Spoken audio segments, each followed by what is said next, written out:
السلام علیکم ورحمۃ اللہ وبرکاتہ۔ ڈاکٹر عمر ریاض عباسی مدینہ ثانی کے نئے پروگرام کے ساتھ آپ کی خدمت میں حاضر ہیں۔ ناظرین، صحیح مسلم کی ایک حدیث سے آج کی گفتگو کا آغاز کرتے ہیں۔ اسی حدیث مبارکہ میں آج کا عنوان بھی موجود ہے۔ سیدنا ابو ہریرہ رضی اللہ عنہ سے مروی ہے کہ نبی پاک صلی اللہ علیہ وسلم نے فرمایا، 7 قسم کے لوگوں کو اللہ تعالیٰ اس دن اپنے سائے میں سایہ مہیا کرے گا جس دن اس ذات کے سائے کے سوا کوئی سایہ نہ ہوگا۔ ان میں سے ایک وہ نوجوان جو اللہ کی عبادت کے ساتھ پروان چڑھا ہو۔ جی تو ہمارا آج کا موضوع ہے ریاست مدینہ میں نوجوانوں کا کردار۔ ہم اس بات کا جائزہ لیں گے کہ ایک اسلامی ریاست میں نوجوان نسل کا بلا تفریق جنس کیا کردار ہو سکتا ہے۔ ابھی جو حدیث سننے کا ہمیں شرف حاصل ہوا ہے اس سے بھی باکردار نوجوانوں کی فضیلت کا بخوبی اندازہ ہوتا ہے۔ ہم جانتے ہیں کہ جوانی کا دور بنیادی طور پر سرکش اور تندخو جذبوں سے عبارت ہوتا ہے، یعنی انتہائی حساس دور۔ ایک قدم غلط پڑا اور انسان ذلت و رسوائی کی عمیق گہرائیوں میں جا پڑا، اور ایک چھوٹی سی معاملہ فہمی انسان کو قائدانہ مرتبے پر فائز کر سکتی ہے۔ اسی جولانی طبع کو کنٹرول کرنے والے اللہ کے نزدیک بروز محشر اونچے درجے کے حامل سمجھے جائیں گے، جیسا کہ شاعر نے کہا ہے، در جوانی توبہ کردن شیوہ پیغمبری، وقت پیگری گرگ ظالم میں شود، یعنی پرہیزگار۔ تاریخ کا جائزہ لیں تو پتہ چلتا ہے کہ حق کی پکار پر لبیک کہنے والوں میں ہر دور میں نوجوان سر فہرست رہے۔ انبیاء اور مصلحین کا اپنی تحریکوں میں مرکزی ہدف بھی نوجوان ہوتے۔ آپ صلی اللہ علیہ وسلم اور سیدنا موسیٰ علیہ السلام پر شروع میں زیادہ تر نوجوان ہی ایمان لائے۔ مکہ میں امام الانبیاء صلی اللہ علیہ وسلم کو بطور پیغمبر تسلیم کرنے والے افراد کی اکثریت 20 سال سے کم عمر تھی۔ اگر یہ کہیں تو بے جا نہیں ہوگا کہ خود آپ صلی اللہ علیہ وسلم 40 سال کی عمر میں ایک نوجوان ہی تھے۔ سیدنا علی تو صرف 10-12 سال کے تھے۔ اس کے علاوہ حضرت جعفر، حضرت سعد بن ابی وقاص، حضرت طلحہ، حضرت زبیر بن عوام، موصب بن عمیر اور حضرت ارقم بن ارقم، عبداللہ بن مسعود رضی اللہ عنہم کی عمریں 20 سال سے کم تھیں۔ ابو عبیدہ بن جراح، زید بن حارثہ، عثمان بن عفان، عمر بن خطاب، زید بن خطاب 30 اور 35 سال کے درمیان تھے۔ اسی طرح سیدنا ابوبکر صدیق کی عمر قبول اسلام کے وقت 37 سال تھی۔ صحابہ و صحابیات میں صرف 4 افراد عمر میں آپ سے بڑے تھے۔ یہی وجہ ہے کہ آپ صلی اللہ علیہ وسلم کی زیر قیادت تربیت پانے والے یہی نوجوان بعد ازاں مختلف شعبوں میں امت کے لیڈر بنے۔ ایک وہ وقت تھا جب 27 سال کی عمر میں اسلام قبول کرنے والے حضرت عمر فاروق، جو اپنے غیر سنجیدہ میلان طبع کے باعث چند اونٹ قطار میں نہیں کھڑے کر سکتے تھے، پھر وہ وقت آیا کہ یہی عمر بن خطاب 22 لاکھ مربع میل کے علاقے پر پھیلی اسلامی ریاست کے حکمران تھے۔ یہ اسلامی کی تربیت کا ثمر تھا۔ اسی تمہید کے تناظر میں اگر ہم مدینہ ثانی کے نوجوان کا جائزہ لیں تو پکچر کچھ زیادہ حوصلہ افزا نہیں نظر آتی۔ آج ہم دیکھتے ہیں کہ آج کا نوجوان کنفیوز ہے۔ آج کے نوجوان کو اقبال کا شاہین بننا چاہیے تھا، وہ نہ جانے کیا بن رہا ہے۔ اوپر سے برہا برس سے پارلیمانی طرز حکومت کی ناکامیوں نے نوجوانوں کو پولرائزیشن پر مجبور کیا۔ نوجوانوں کو لبھانے کے لیے انہیں امپاور کرنے کے نعرے تو لگائے جاتے ہیں، لیکن عملی طور پر نوجوان کو ایک کریٹیکل موڑ پر تنہا چھوڑ دیا جاتا ہے، چنانچہ وہ گمراہی کے راستے پر چل پڑتا ہے۔ نوجوان اگر فکر اقبال کی روشنی اور فلسفے سے رہنمائی حاصل کریں تو یقیناً مثالی اور معیاری انسان بن کر پاکستان کو سرو کر سکتے ہیں۔ اقبال اپنی نسل کے بزرگوں سے بہت مایوس تھے کیونکہ وہ جمود اور تقلید کا شکار تھے اور تبدیلی پر مائل نہیں ہوتے تھے۔ جیسے کہ شاعر مشرق کا شعر ہے، آئین نو سے ڈرنا، طرز کہن پہ اڑنا، منزل یہی کٹھن ہے قوموں کی زندگی میں۔ دوبارہ عرض کروں گا کہ پارلیمانی نظام کے طرز کہن پر اڑنے سے بہتر ہے کسی ایسے نظام سے رجوع کیا جائے جو ہمارے دکھوں کا مداوا ہو۔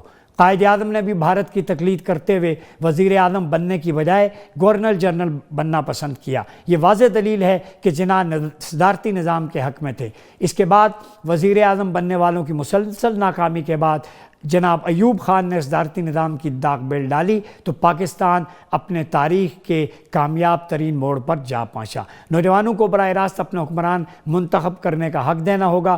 پارلیمنٹ کے جا کر اپنا سوچنے والوں سے ہم کیسے بھلائی کی توقع کر سکتے ہیں؟ موضوع کی طرف واپس آتے ہیں۔ قائد اعظم نے 1937 میں مسلم لیگ کے کولکتہ کے اجلاس میں نوجوانوں سے خطاب میں فرمایا، نوجوانوں، آپ میں سے اکثر ترقی کی منازل طے کر کے اقبال اور جناح بنیں گے۔ مجھے پورا یقین ہے کہ قوم کا مستقبل آپ لوگوں کے ہاتھ میں ہوگا۔ مارچ 1948 میں ڈھاکہ میں قائد اعظم نے فرمایا کہ میرے نوجوانوں، میں تمہاری طرف سے توقع کرتا ہوں کہ تم پاکستان کے حقیقی پاسبان اور معمار ہو، دوسروں کے بہکاوے میں مت آؤ، اپنے اندر مکمل اتحاد اور جمعیت پیدا کرو اور اس کی مثال پیش کر دو کہ جوان کیا کر سکتے ہیں۔ میرے ساتھ اسٹوڈیو میں موجود ہیں جناب محترم عبداللہ حمید گل صاحب، جو سربراہ ہیں تحریک جوانان پاکستان کے۔ ہمیں اسکائپ پہ جوائن کیا ہے پروفیسر ڈاکٹر شہلا گوندل صاحبہ نے، ماہر تعلیم ہیں، اور پروفیسر ڈاکٹر تہمینہ اسلم رانجھا صاحب کچھ دیر میں ہمیں جوائن کریں گی۔ عبداللہ حمید گل صاحب، پہلا سوال آپ سے کرنا چاہوں گا، چونکہ آج کا جو موضوع ہے وہ ریاست مدینہ میں نوجوانوں کا کردار، اور پھر اس کی روشنی میں ہم پاکستان میں نوجوانوں کو کیسے امپاور کر سکتے ہیں۔ تو اگر اسلام کا ابتدائی دور دیکھیں، ریاست مدینہ کی جب تشکیل ہوئی تو آپ صلی اللہ علیہ وسلم نے مختلف فرنٹس پہ سبجیکٹ اسپیشلسٹ کو اپوائنٹ کیا۔ اسامہ بن زید کی بات ہے، سارے ینگسٹرز تھے، تو جو ان کی انر کوالٹیز تھی ان کو پالش کر کے اس میدان کا شاہ سوار بنا دیا۔ تو اس نبوی ماڈل کو جو ریاست مدینہ میں یوتھ کی امپاورمنٹ کا تھا، اسے پاکستان میں کیسے امپلیمنٹ کیا جا سکتا ہے؟ بسم اللہ الرحمن الرحیم۔ ڈاکٹر صاحب، آپ کا بہت شکریہ، اور سنو ٹی وی کو بھی میں مبارکباد دوں گا کہ انہوں نے کم از کم اس بات کو سنانے کے لیے جو ہے عوام کا رخ کیا اور اپنے ٹی وی کی زینت بنایا، ورنہ آج کل تو روزانہ ہی کوئی اور ہی بات ہو رہی ہوتی ہے، اور جو اصل قوم کی تربیت کی بات ہے وہ بہت کم ہو رہی ہے۔ میں آئی ایم ریئلی امپریسڈ کہ یہ ایک بہت اچھا آپ لوگوں نے کیا۔ دیکھیں، حضور پاک صلی اللہ علیہ وسلم نے جو ایک تو ہم ریاست مدینہ کی بات کرتے ہیں، مدینہ تو شہر ہوتا ہے، اور عربی میں مدینہ تو اسلام آباد ہے، مدینہ تو لاہور، فیصل آباد، کراچی، یہ سارے مدینہ ہی ہیں۔ اور لیکن جو ریاست طیبہ جو بنیادی طور پہ کہ وہ اللہ کی جہاں احکامات الہی، اب اس میں بڑی انٹرسٹنگ بات یہ ہے کہ جب پاکستان جب بنا تو اس کی بنیاد کیا رکھی گئی تھی کہ ایک مسلمانوں کا، جو ہند کے مسلمان تھے، ان کی ایک محبت تھی اپنے دین کے ساتھ، اپنے ایک اللہ اور اس کے رسول کے ساتھ، اور اس کے لیے وہ ایک ایسا ہوم لینڈ چاہتے تھے جس کے اندر وہ اپنی مرضی کا جو ہے ایک نظام جو ہے، جو کہ ٹرو اسلامی concepts of equality and justice for mankind, اس کے اوپر ہو اور وہ لایا جائے۔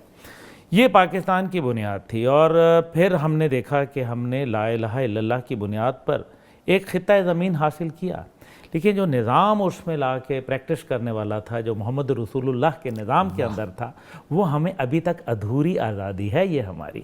تو ایک تو یہ بات ہے، اس کو سمجھنا تھا۔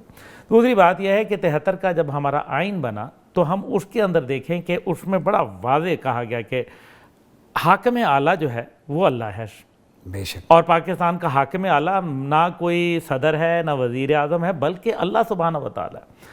اور قرآن اور سنت آرٹیکل 227 کہ اس سے متضاد قانون نہیں بنے گا، تو پھر کیا آج آئین کی خلاف ورزیاں ہو رہی ہیں؟ یہ ہے فیصلہ۔ اب جو حضور پاک صلی اللہ علیہ وسلم نے ایک ماڈل دیا، اس کے اندر جو جوانوں کا کردار تھا، اس کے اندر بہت جو بنیادی چیزیں تھیں، کچھ میں اس کے اندر لکھی بھی ہیں کہ علم کی اہمیت ہے، جو سب سے پہلے کہ علم حاصل کیا جائے، چاہے اس کے لیے تمہیں دنیا کے کسی بھی کونے میں، چین کا ایک مثال دی گئی، اطلب العلم ولو کان بالسین، بالکل بالکل، اور علم حاصل کرنا۔ اور علم کون سا ہے؟ وہ علم نہیں ہے جو رب کے نام سے نہ پڑھا جائے۔ اقرا، پڑھ اپنے رب کے نام سے۔ ابھی علم تو اسرائیلیوں کے پاس بھی ہے نا، تو وہ کیا علم نافع ہے؟ تو نفع والا علم جو انسانیت، میں سمجھتا ہوں کنسٹرکٹیو نالج ہو، ڈسٹرکٹیو نہ ہو۔ ڈسٹرکٹیو نالج نہ، نالج تو دیکھیں نا، ایول جینیس بھی لوگ کہتے ہیں نا، ایسا بھی ہوتے ہیں، ایول جینیس بھی ہوتے ہیں۔ اس کے بعد جو ہے وہ اخلاقی اور روحانی تربیت کی بات ہے کہ جو ہمارے کردار سازی پہ 40 سال نبی پاک صلی اللہ علیہ وسلم، 23 سال جو تھے وہ ان کے پھر دین کی اشاعت اور اس میں جہاد میں اور دیگر چیزوں میں گزرے، لیکن 40 سال جو ہے وہ 2 لفظ کمانے میں لگ گئے، اور وہ تھا صادق اور امین بننا۔ کہ وہ جو لوگ جو آپ کے شدید مخالفت میں تھے، وہ بھی یہ نہیں کہتے تھے کہ آپ کی صداقت اور امانت پہ کوئی شک نہیں تھا۔ تو یہ ایک میرے خیال میں جو علم کی روشنی اور اس کو حاصل کرنا، اور پھر اس علم کو لوگوں کے لیے، انسانیت کے لیے نفع بخش کرنا۔ ڈاکٹر صاحب، سب سے بڑی بات یہ ہے جانور اور انسان میں ایک بہت بڑا فرق ہے. جانور بھی جو ہے وہ پیدا ہوتا ہے شکار کرتا ہے اور ایک دن خود شکار ہو جاتا ہے اور اپنی نسل کی افزائش کرتا ہے. صحیح. انسان جو ہوتا ہے وہ اپنا علم چھوڑ کے جاتا ہے. آج جس ٹی وی اور جس کیمرے کے ذریعے ہم لوگوں سے مخاطب ہیں یہ کسی نے علم کے ذریعے حاصل کیا. یہ لوگوں کو انہوں نے یہ جو موبائل فون ہے یا یہ جو گاڑیاں ہیں یا ہاسپٹل کا بہترین ایکوپمنٹ ہے یہ سارا علم کی بنیاد کے اوپر ہے. تو علم کے حصول کے لیے جو ہے وہ جد و جہد. اور پھر جب طیبہ کی ریاست معرض وجود میں آ گئی اور فتح مکہ ہوا تو کہا کہ کفار کو کہا کہ ہمارے بچوں کو تعلیم دو. تو کیا وہ قرآن کی تعلیم دے رہے تھے؟ تو وہ قرآن کی نہیں اصلی تعلیم جو ہے وہ بڑا ضروری ہے. پھر جو اس کے اندر سماجی بیداری جو ہے وہ بہت ضروری ہے. سماجی اور معاشرتی جو ہمیں احساس ہونا چاہیے جو لوگوں کے لیے ہمیں کام کرنا ہے. کچھ رسپانسبلٹیز ایز اے سٹیزن. پڑوسی تمہارا بھوکا نہ رہے. ایمپیتھی ہونی چاہیے ہمارے اندر. بالکل بالکل. دوسروں کا خیال سب سے بڑی بات. دیکھیں نا کتنا خوبصورت کہا گیا نماز پڑھتے ہوئے بھی خوشبو لگاؤ تاکہ کہیں کسی کو گراں نہ گزرے اور جو ہے وہ لوگوں کے ساتھ حسن اخلاق سے پیش آؤ. سلام میں پہل کرو اور ایسا کرو ایسا کرو. اسلام سارا ہیومینٹی بیس تو ہے. ایسا ہی ہے. اسلام صرف عبادات کے لیے تو فرشتہ جس نے پہلا سجدہ کیا اس کو دوبارہ موقع نہیں ملا. یعنی آپ گفتگو کو اس طرف لے کے جا رہے ہیں کہ کردار سازی علم تربیت یہ نوجوانوں کا اسلحہ ہے ویپن ہے. اسی کو ہم کنٹینیو کرتے ہیں. میں آپ کی طرف آؤں گا. ہم چلتے ہیں لاہور میں. ڈاکٹر تہمینہ اسلم رانجھا صاحبہ نے ہمیں جوائن کیا. ڈاکٹر صاحبہ یہ بتائیے کہ آپ صلی اللہ علیہ وسلم نے ایک لیڈنگ رول پلے کیا جب آپ علیہ الصلوۃ والسلام عالم شباب میں تھے تو اپنے کردار کو کریکٹر کو مورل ایکسلنس کو بنیاد بنایا. آج ریاست مدینہ کی روشنی میں پاکستان کا نوجوان کس طرح اپنی انر پیوریفیکیشن کر سکتا ہے اور معاشرے میں ایک لیڈنگ رول پلے کر سکتا ہے؟ جی بہت شکریہ مجھے انوائٹ کرنے کے لیے.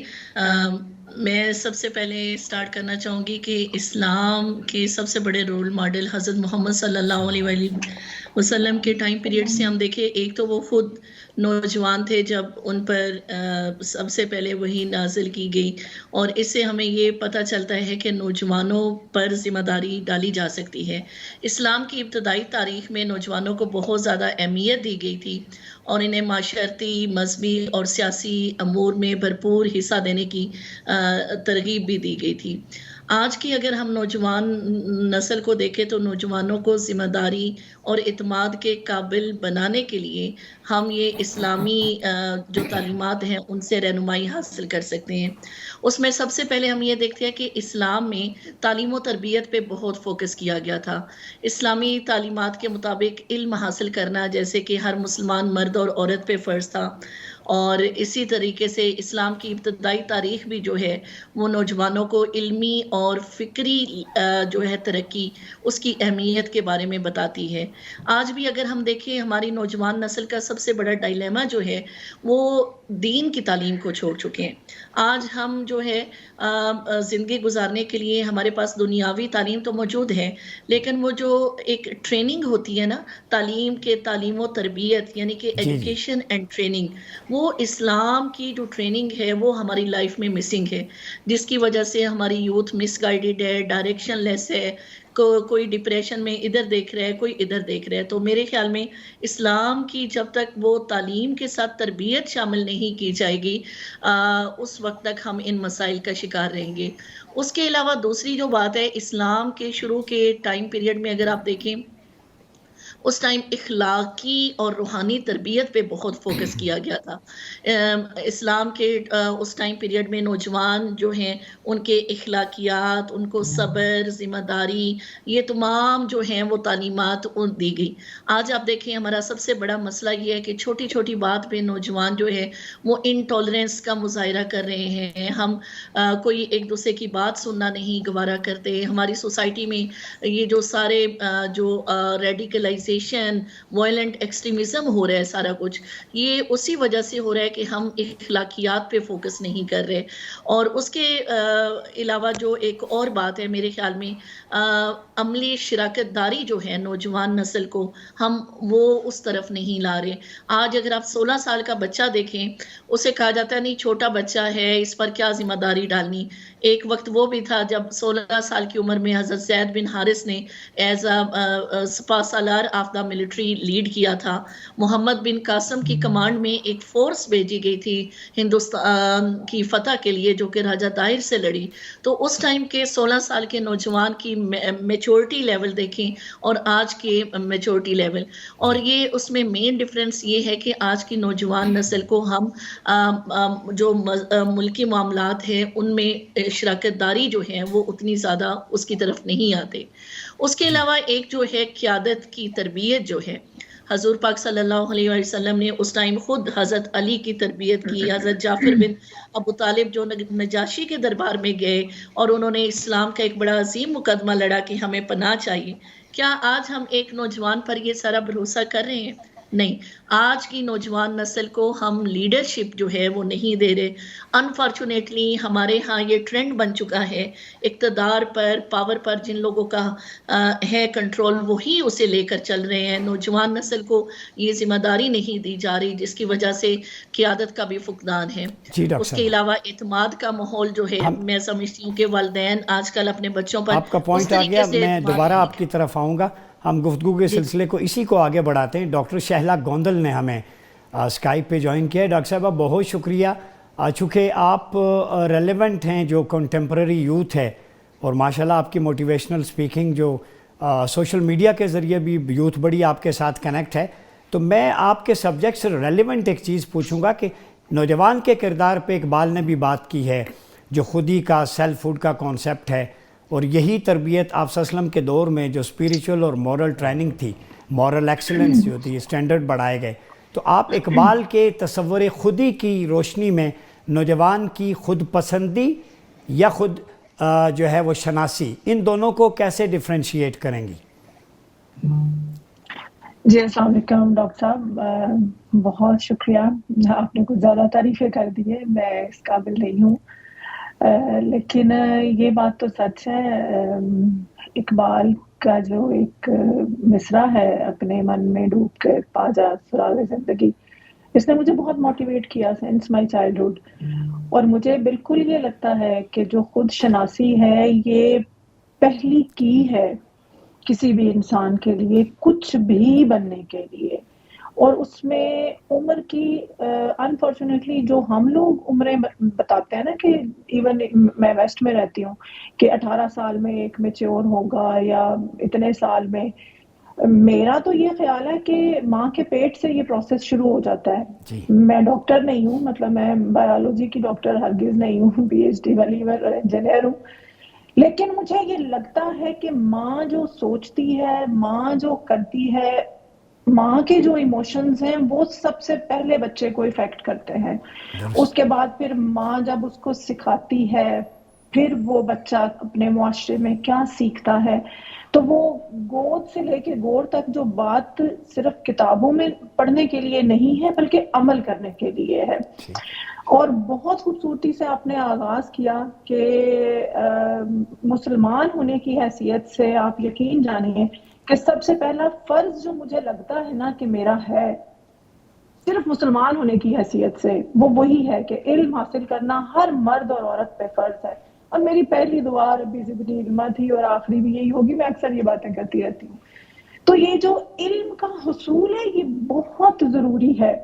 اور ایک انٹرنل ہوتا ہے، ایک ایکسٹرنل ہوتا ہے. اللہ تعالیٰ نے ہر انسان کو مختلف پیدا کیا ہے، ہم میں سے کوئی بھی ایک جیسا نہیں ہے.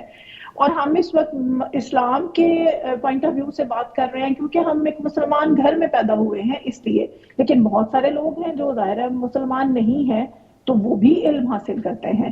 تو ہم لوگوں نے جو علم حاصل کرنا ہے، اور پھر مجھے یہ بھی سمجھ نہیں آتا، آپ لوگ مجھے اگر میں غلط لگوں تو آپ کہہ بھی سکتے ہیں کہ یہ دینی تعلیم ہے اور یہ دنیاوی تعلیم ہے. بھئی مجھے تو دین اور دنیا الگ بالکل دکھائی نہیں دیتے ہیں. میرے دین نے مجھے علم حاصل کرنے کا حکم دیا ہے، اس لیے ہر وہ علم جس میں میرا انٹرسٹ ہے اس کو حاصل کرنا میرا حق ہے، اور وہ حق چاہے میں لڑکی ہوں، چاہے میں لڑکا ہوں، چاہے میں بچی ہوں یا عورت ہوں یا بوڑھا یا بوڑھی ہوں، مجھے کوئی چھین نہیں سکتا، اور وہ حق مجھے ملنا چاہیے اور میں نے اس فرض کو ادا کرنا ہے۔ تو ہمارا جو نوجوان ہے اس کے پاس سب سے بڑا مسئلہ یہ ہے کہ علم کے نام پہ، میں اگر کہوں ڈاکٹر صاحب تو پلیز بات سخت ہو جائے گی، لیکن چلے میں سخت بات نہیں کہتی، مصطفیٰ زیدی کا ایک شعر سنا دیتی ہوں جو مجھے بہت پسند ہے، انہوں نے مجھے موٹیویٹ کیا تھا، وہ میٹرک میں پڑھا تھا ان کو، تو ان کا تھا کہ ایک پیشہ عشق تھا، ایک پیشہ عشق تھا سو عوض مانگ مانگ کر رسوا اسے بھی کر گئی سوداگروں کی ذات۔ تو ڈاکٹر صاحب میرے لیے جو علم ہے، علم کا حصول ہے، جو ایجوکیشن ہے، جو کہ ہم بات ایجوکیشن کی کر رہے ہیں، ادروائز تو ہم صحت پہ بھی ایسی ہی بات کر سکتے ہیں، تو یہ ایک عشق ہے اور اس میں اسی کو آنا چاہیے جس کو اس کے ساتھ عشق ہے، وہ خود بھی حاصل کرنا چاہتا ہے اور آگے اس کو کنوے کرنا چاہتا ہے۔ رزق روٹی اللہ تعالیٰ کے ہاتھ میں، وہ تو مل ہی جاتی ہے سم اور ادرس، لیکن اپنا جو آپ کی اندرونی آپ کی اپنی صلاحیت ہے نا، اس کے اوپر اعتبار کیجئے، خود بھی اور دوسروں کو بھی یہ سکھائیے۔ ڈاکٹر صاحبہ میں آؤں گا آپ کے بعد، ابھی وقت ہوا ہے ایک چھوٹے سے بریک کے بعد واپس آتے ہیں تو گفتگو کا سلسلہ یہیں سے آگے بڑھاتے ہیں۔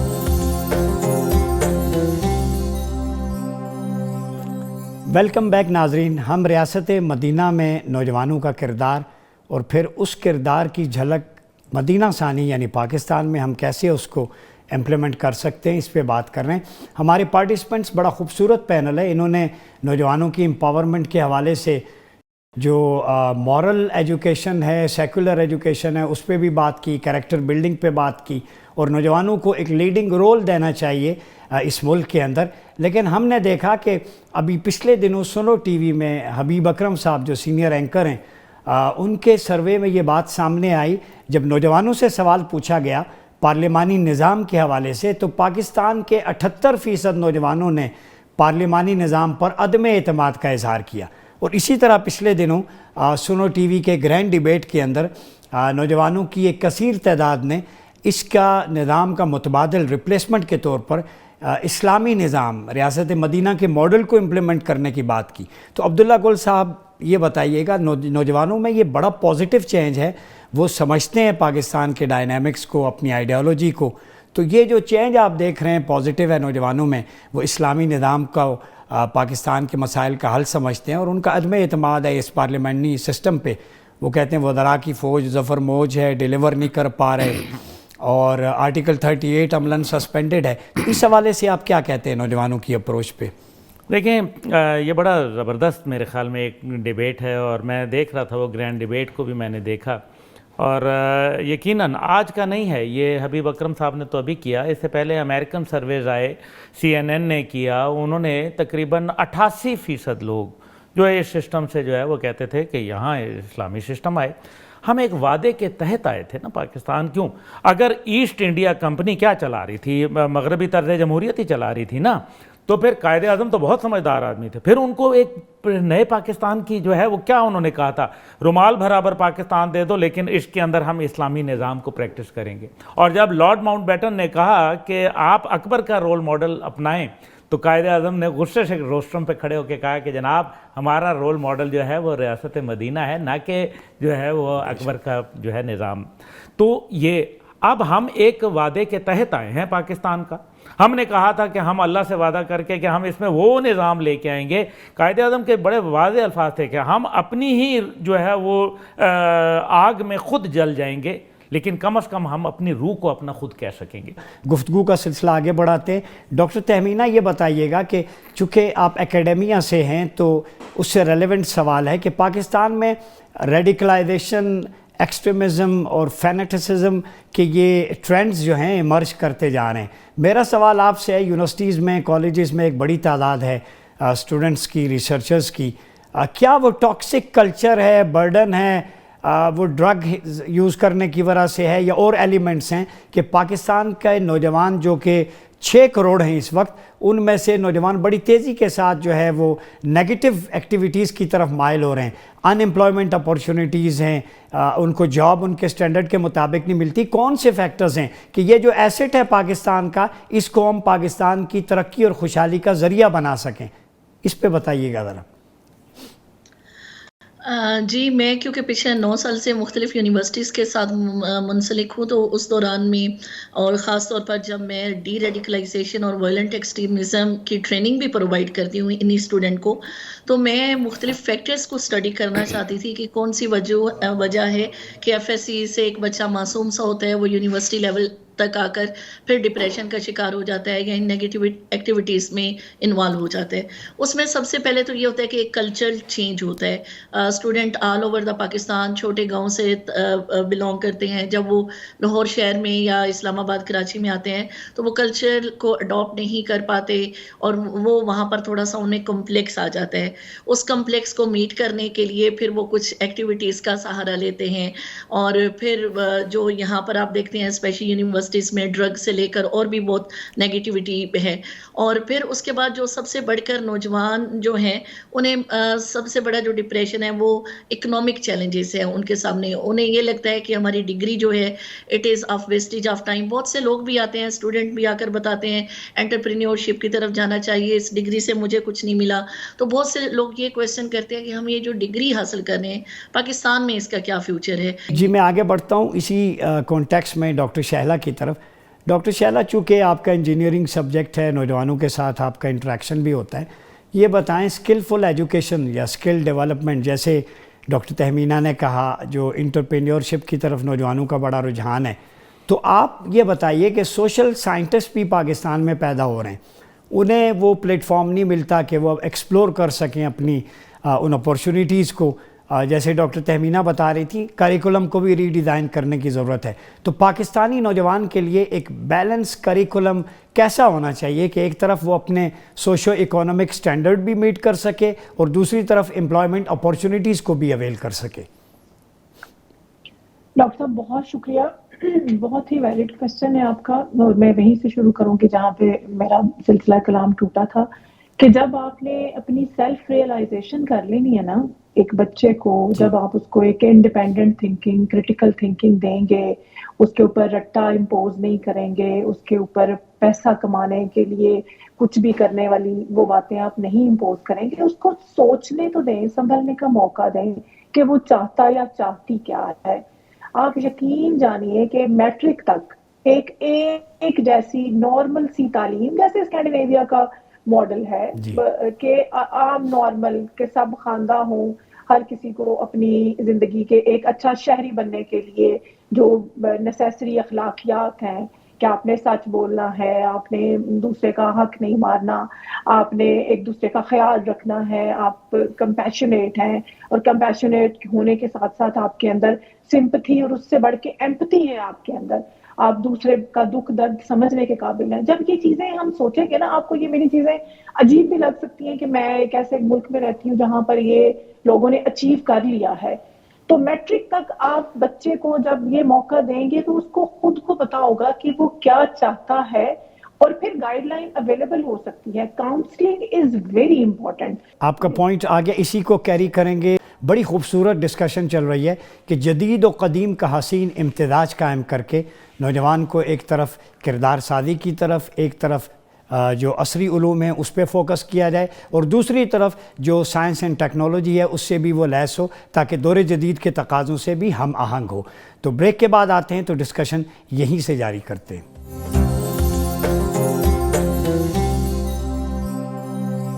ویلکم بیک ناظرین. ریاست مدینہ میں نوجوانوں کا کردار اور پاکستان کا نوجوان جو ہمارا قیمتی اثاثہ ہیں، جس کے بارے میں اقبال نے کہا تھا کہ وہی جواں ہے قبیلے کی آنکھ کا تارا، شباب جس کا ہے بے داغ ضرب ہے کاری. عبداللہ گل صاحب، جب ہم نوجوان کی بات کرتے ہیں تو حکیم الامت شاعر مشرق ہماری ذہن میں آ جاتے ہیں، چونکہ انہوں نے اپنی شاعری جو ہے وہ قرآن کو انٹرپریٹ کیا ہے، آپ صلی اللہ علیہ وسلم کے نبوی ماڈل کو دیے، اور ان کا جو ٹارگٹ تھا وہ نوجوان تھا. وہ نوجوان میں خود اعتمادی دیکھتے تھے، اسے خودی کی تعلیم دیتے تھے. تو جو اقبال نے کہا نا، سکوت لالا و گل سے کلام پیدا کرنا، اور نوجوان کو کہا کہ تمہیں فطرت شناس ہونا چاہیے. تو پاکستان کا نوجوان کس حد تک فطرت شناس ہے اور اس میں کتنی کریڈیبلٹی کیپیسٹی ہے کہ وہ سکوت لالا و گل سے کلام پیدا کر سکے؟ بڑے زبردست قسم کا اور بڑی اچھی ڈاکٹر گوندل نے جو پچھلے سیگمنٹ میں بات کی وہ بھی بالکل درست کی. ہیومینٹیز پڑھانا بڑا ضروری ہے، جو اب ہم جو ہے وہ پڑھا ہی نہیں رہے، اور اسلام تو ہے ہی سارا جو ہے وہ انسانیت کے اوپر. اور اب جو اس کے ادھر دیکھیں اقبال یہ بھی تو کہتے ہیں کہ خرد کو غلامی سے آزاد کر. ابھی جب تک کہ آپ اپنی ایک جو شیکلز ہیں جو آپ نے مغربی جو پہنے ہوئے ہیں، کیونکہ ہمیں تو کہا گیا خاص ترکیب میں قوم رسول ہاشم، ہم اپنی ملت پر قیاس اقوام مغرب سے نہیں کر سکتے کیونکہ ہم ہیں وہ لوگ. اس لیے ضرورت یہ ہے کہ جو بنیادی پرنسپلز ہیں ان کے اوپر چلے، جس کے اندر جو ہے صبر و استقامت بھی موجود ہے، جس کے اندر جو ہے وہ خدمت خلق بھی موجود ہے، جس کے اندر جو ہے وہ آپ کا جو ہے اخوت اور محبت بھی موجود ہے. لیکن سوشل میڈیا نے جو میرے خیال میں تمام دنیا کے جوانوں کو جو ہے ایک انفارمیشن کی ونڈو کھولی ہے. لیکن نالجبل تو امریکہ بھی بہت ہے. دنیا کے ہر منٹ میں ایک تھیسس جو ہے وہ ان کی لائبریریوں کے اندر جو ہے پٹ اپ ہو رہا ہے. پر کیا وہ وائز ہیں؟ کیا دانش مندانہ اقدامات ہیں انہوں نے جو کیے؟ تو کتنی عجیب بات ہے کہ دنیا کی سب سے بڑی سپر پاور اور دنیا کے تختہ جو جس کو کہیں گے کہ آپ اقتدار کے تخت پر سب سے کم دیر ان کا جو ہے وہ پاؤں رہا. اچھا، اس میں ایک چیز جو آپ بڑی گہری بات کی ہے ناظرین، وہ یہ انٹلیکچوئل ڈیپتھ یہ ہوتی ہے. آپ نے جو کہا نا علم کے ساتھ دانش، تو قرآن بھی وَيُعَلِّمُهُمُ الْكِتَابَ وَالْحِكْمَةَ، کتاب کا علم بھی ضروری ہے اور وزڈم بھی ضروری ہے. اور ساتھ یہ بھی کہتا ہے کہ قرآن کے اندر ان لوگوں کے لیے اشارے ہیں جو اس کو دیکھنا چاہتے ہیں، جو سمجھنے والوں کے لیے. یعنی نوجوان لیڈرز کے لیے علم کے ساتھ وزڈم اور ویژن بھی ہونا چاہیے. دیکھیں جی، ایک ہے نالج، ایک ہے وزڈم، اور پھر اس کے بعد پھر وہ آپ جو لفظ آپ نے کہا خودی کو، علامہ کہتے ہیں کہ خودی کو کر بلند اتنا کہ ہر تقدیر سے پہلے پھر خدا بندے سے پوچھتا ہے کہ بتا تیری اب رضا کیا ہے، تو نے یہ حاصل کر لیا رجب طیب اردگان، تو نے جو ہے اپنی محنت سے یہاں تک پہنچ گیا، اب تو چاہتا کیا ہے؟ جی میں یا اللہ اب میں یہ چاہتا ہوں. ناظرین، ہمارے پینلسٹ اسی طرف بڑھ رہے ہیں کہ ہم نوجوانوں کو حقیقی معنوں میں ان کا رول کیسے دے سکتے ہیں. ڈاکٹر تہمینہ یہ بتائیں کہ ہماری یونیورسٹیز میں جو نوجوان آتے ہیں، میں سوشل سائنسز کی بات کروں یا جس بھی سائنسز کی بات کریں، تو ان کی ریسرچ ہوتی ہے. ایک تو ریسرچ پیپرز ہیں جو انٹرنیشنل جرنلز میں یا لوکل میں چھپتے ہیں، وہ بھی تاکہ نسیاں کی زینت بن جاتے ہیں. پھر نوجوانوں کا masters, M Phil, P H D کا تھیسز جو ان کی اسٹڈی کا کرکس ہوتا ہے، خلاصہ وہ سامنے آتا ہے. تو آپ یہ بتائیں کہ یہ ریسرچ جو ہے ہر موضوع پہ پاکستان میں ہو رہی ہے، یہ پالیسی میکنگ کا حصہ نہیں بنتی. اس کے لیے آپ کے پاس کوئی میکانزم ہے کہ نوجوانوں کی یہ تحقیق ملک کی تعمیر و ترقی کا حصہ بنے، اس میں ممید و معاون ثابت ہو اور ان نوجوانوں کو پالیسی میکنگ میں عملاً شامل کیا جائے؟ جی، میں خود کیونکہ ریسنٹلی اپنا پی ایچ ڈی کا تھیسس کیا ہے، اس سے پہلے ایم فل کا بھی، تو مجھے جو ایک چیز جب میں اپنا تھیسس کر رہی تھی کاؤنٹرنگ وائلنٹ ایکسٹریمزم، تو میں نے پاکستان کی کئی یونیورسٹیوں میں اس سے پہلے وہ ریسرچ دیکھی، کوئی اس طرح کی نہیں تھی جس سے واقعی مجھے پالیسی میکنگ میں ہیلپ ہو سکے یا کہ وہ لٹریچر ریویو میں گیپس کہاں پر تھے. تو میں نے جہاں میری فائنڈنگز اس میں ایک یہ بھی ہے کہ ہمارے ہاں ریسرچ جو ہے اس لیول کی نہیں ہو رہی جو دنیا بھر میں ہونی چاہیے. ابھی آپ دیکھیے دنیا میں ہماری ٹاپ یونیورسٹیز ہم کہاں پر ٹاپ 500 میں آ رہے ہیں. باقی آپ ملائیشیا جہاں کے اسٹوڈنٹ ہمارے ملک میں پڑھنے آتے تھے، آج ٹاپ 100 یونیورسٹیز میں ملائیشین یونیورسٹی کا نام ہے. ہم کیوں پیچھے رہ گئے ہیں؟ ہماری یونیورسٹیز کیوں پیچھے رہ چکی ہیں؟ کیونکہ ہمارے یہاں ریسرچ کا کلچر نہیں ہے. کلچر آف ریسرچ آپ یہ تو کہہ سکتے ہیں چلیں نیچرل سائنسز میں تو پھر بھی کچھ سچویشن بیٹر ہے، لیکن آرٹس میں ریسرچ کا کلچر جو ہے نا وہ بہت ڈس اپوائنٹنگ ہے. اس میں وہی لگے لپٹے 5-6 ٹاپکس ہے، پاک ایران ریلیشن، پاک انڈیا، پاک افغانستان ریلیشن. ہمارے اسٹوڈنٹ وہی ریسرچ کو ریپروڈیوس کر رہے ہیں. اس میں کوئی نئی بات نہیں ہے کہ ابھی ریسنٹلی اگر پاک ایران کا یہ کنفلکٹ ہوا ہے تو کیوں ہوا ہے، کہ یہ نہیں ہونا چاہیے تھا. پاک افغان، یہ ایک نئی جو ریسرچ ہے یا اس میں جو کرنٹ ہمارے ٹرینڈ ہیں یا پاکستان اپنے نیبرنگ مسلم کنٹری کے ساتھ کیا مسائل فیس کر رہے اور اس کا اکارڈنگ ٹو 21st سینچری کیا سلوشن ہونا چاہیے، یہ ہمارے لوگ نہ ریسرچ کر رہے ہیں اور نہ ہی اس پر تھیسس لکھے جا رہے ہیں.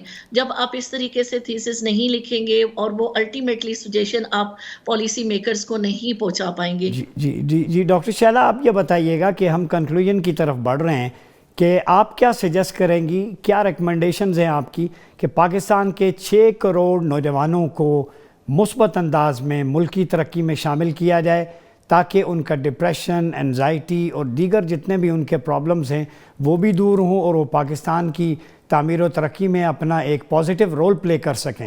ریکمینڈ کریں کچھ سجیشنز کون سی آپ کی روشنی میں؟ بہت شکریہ ڈاکٹر صاحب. ویسے تو ظاہر ہے چیزیں پرسن ٹو پرسن ویری کرتی ہیں، لیکن جہاں سے بات آپ نے شروع کی تھی نا، خود شناسی، خود آگاہی، اس کی پہلی کی ہے. اللہ تعالیٰ نے جو صلاحیت آپ کو دی ہے اور ہر کسی کو ڈفرینٹ دی ہے، سب سے پہلے تو اس کو خود کو یہ پتا ہونا چاہیے کہ وہ خود کیا چاہتا ہے. یعنی خدا بندے سے خود پوچھے بتا تیری رضا کیا ہے، وہ کا پوائنٹ آتا ہی تب ہے جب آپ کو خود کو پتا ہو کہ آپ خود کیا چاہتے ہو. تو پھر خدا بھی آپ سے پوچھ لیتا ہے آپ کے اندر کیا صلاحیت ہے، آپ کی کمیونیکیشن سکلز کیسی ہیں، آپ کا سائنسز کی طرف ٹرینڈ ہے، آرٹس کی طرف ہے، آپ کوئی اور کام کرنا چاہتے ہیں. لیکن ڈاکٹر صاحب میں ریکمینڈ کروں گی کہ جو بچے ہیں نا، چھوٹے بچے، آپ چاہے کچھ بھی ان کو پڑھائیں لیکن کوئی نہ کوئی آرٹ کی فارم ان کی زندگی میں ضرور ہونی چاہیے جس میں ان کا سیلف ایکسپریشن ہو. چاہے وہ رائٹنگ کریں، وہ پینٹنگ کریں، وہ سنگنگ کریں، وہ کوئی انسٹرومنٹ بجائیں، کچھ بھی کریں، لیکن ان کا جو سیلف ایکسپریشن ہے نا وہ بہت میٹر کرتا ہے. اور وہ اس ماں کو نظر آئے گا جو خود آگاہی اور خود شناسی اس کے پاس ہے، تو وہ تب اپنے بچے کو بھی دیکھ سکتی ہے. ناظرین، آج ہم نے تفصیل سے بات کا جائزہ لیا کہ ایک اسلامی ریاست میں نوجوانوں کو کیسا کردار سونپا جانا چاہیے. ہم دیکھتے ہیں کہ اسلام کا انقلاب بھی نوجوانوں کے کندھے کے باعث آیا تھا، لہذا مدینہ ثانی میں یہی رول ماڈل اپنانا چاہیے. ضرورت اس امر کی ہے کہ نوجوانوں میں ملت اسلامیہ کے دفاع کے جذبے کو ابھارنے کے لیے صحابہ کرام کا مجاہدانہ پہلو اجاگر کیا جائے. تعلیم و تعلم میں شوق بڑھانے کے لیے درسی کتب میں سیدنا عبداللہ ابن عباس اور دیگر صحابہ کی سیرت کو شامل کیا جائے. اسی طرح معاشرے میں موجود معذور نوجوانوں کو عبداللہ ابن مکتوم اور دیگر صحابہ کی خدمات سے روشناس کرایا جائے تاکہ وہ معاشرے میں انہی کی طرح کردار ادا کر سکیں. پروگرام کا اختتام اقبال کے اس شعر کے ساتھ کرتے ہیں کہ جوانوں کو میری آہ سحر دے، پھر ان شاہین بچوں کو بالوں پر دے. خدایا آرزو میری یہی ہے، میرا نور بصیرت عام کر دے. اپنا بہت خیال رکھیے گا. اللہ حافظ.